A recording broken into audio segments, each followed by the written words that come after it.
हमारे नूना बांडी की सैयद बरादरी आले रसूल हैं, तो ये हमारे साथ, हम यहाँ सारे लोग नूना बांडी के पूरे का पूरा गांव एक तरफ हमारे साथ भारतीय जनता पार्टी में है, भारतीय जनता पार्टी को वोट दिया। तो ये किसी आदमी ने गलत प्रोपगंडा करके उनका फ़ोटो चढ़ाया कि वो इसमें कांग्रेस में चले गए हैं। ये बिल्कुल झूठी खबर है। उसकी तरदीद ये मनीर हुसैन शाह साहब मेरे साथ खड़े हैं, खुद भी करेंगे।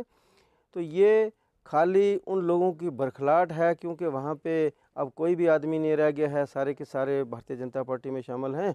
तो इसलिए वो कुछ न कुछ लोगों को नाराज़ करने के लिए, जैसे मनीर साहब ने मेरे साथ नाराज़गी का इज़हार किया कि ये किस आदमी ने मुझे बदनाम किया है, ऐसा किया है। उन शैतानों के ख़िलाफ़ जिन्होंने ये ऐसा किया है, पुलिस में भी कार्रवाई की जाएगी और पार्टी के थ्रू भी कार्रवाई की जाएगी। मैं बीजेपी का एक वर्कर हूँ और बीजेपी में ही हूँ।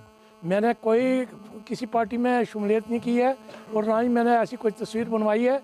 ये किसी ने गलत प्रोपेगेंडा किया है, उसके खिलाफ मैं प्रेसिडेंट साहब से गुजारिश करता हूँ कि उसके खिलाफ पार्टी में सख्त से सख्त कार्रवाई की जाए और उसको पार्टी से निकाला जाए।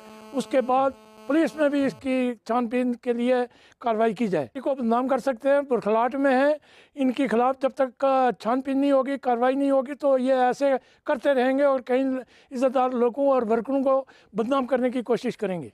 ना मैंने कोई पार्टी को रिजाइन नहीं दिया है, मैं बीजेपी का वर्कर हूँ और बीजेपी में हूँ और रफ़ीक साहब के साथ हूँ। कि जो कल न्यूज़ जो सोशल मीडिया पर वायरल हुई है मनीर हुसैन शाह जी की, ये आपके सामने खड़े हैं। उन्होंने खुद बताया कि मैंने भारतीय जनता पार्टी नहीं छोड़ी है। कल जो फोटो वायरल हुआ है, एक तरफ मनीर शाह जी का फोटो लगाया गया, एक तरफ किसी और का फोटो लगाया गया, जो मैं समझता हूँ को बिजली डिपार्टमेंट से हमारे भाई रिटायर हुए तो उनको घर में मुबारक देने के लिए हमारे यहाँ की रवायत है, कोई भी रिटायर हो, कहीं भी खुशी हो, गमी हो, हम सब लोग इकट्ठा होते हैं। जब लोग उनके घर गए तो उनको हार डाले गए, तो उसको एक न्यूज़ बनाकर, सेंसेशनल न्यूज़ बनाकर चढ़ाया गया कि मनीर हुसैन शाह जी ने जो भारतीय जनता पार्टी छोड़ दी गई है, जबकि वो उनका फ़ोटो ही नहीं है।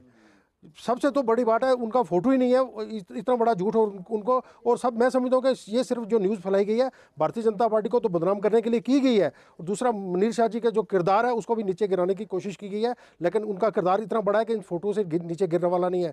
जैसे मनीर शाह जी ने कहा, हम सब ने कहा है, चिश्ती साहब ने भी कहा है कि ऐसे लोगों के ऊपर कार्रवाई करना चाहिए। एक शरीफ और इज़्ज़तदार आदमी को जब जिस तरह से बदनाम किया गया, उसको कभी माफ़ नहीं करना चाहिए और उसके ऊपर कानूनी कार्रवाई करनी चाहिए, ताकि पता लगे कि ऐसे कौन लोग हैं जो भारतीय जनता पार्टी को बदनाम करना चाहते हैं और कौन लोग हैं जो एक इज़्ज़तदार आदमी को बदनाम करना चाहते हैं। इसको कभी माफ़ नहीं करना चाहिए। चलती हुई दुनिया में मैं रात ये जब न्यूज़ देखी तो आप यकीन नहीं जानिए, हमें रात भर नींद नहीं आई।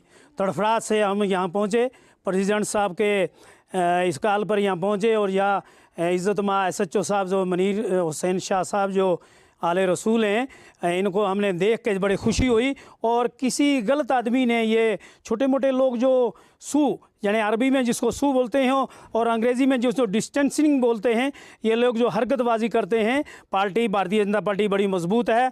जनाब रफ़ीक साहब चिश्ती साहब की क़यादत में कोई गमगीन पार्टी नहीं, एक चला जाए तो हज़ार आते हैं, लेकिन ये जाने वाली शख्सी नहीं है।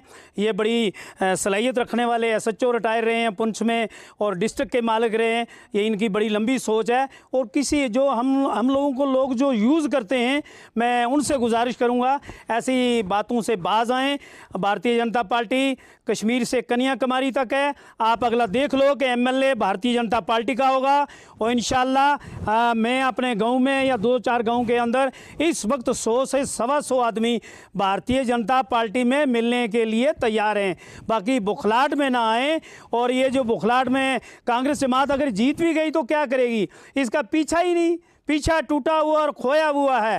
तो इसलिए मैं ये कहूँगा कि आप ये ऐसी गलतबाजों हरकतबाजियों से बाज आएँ।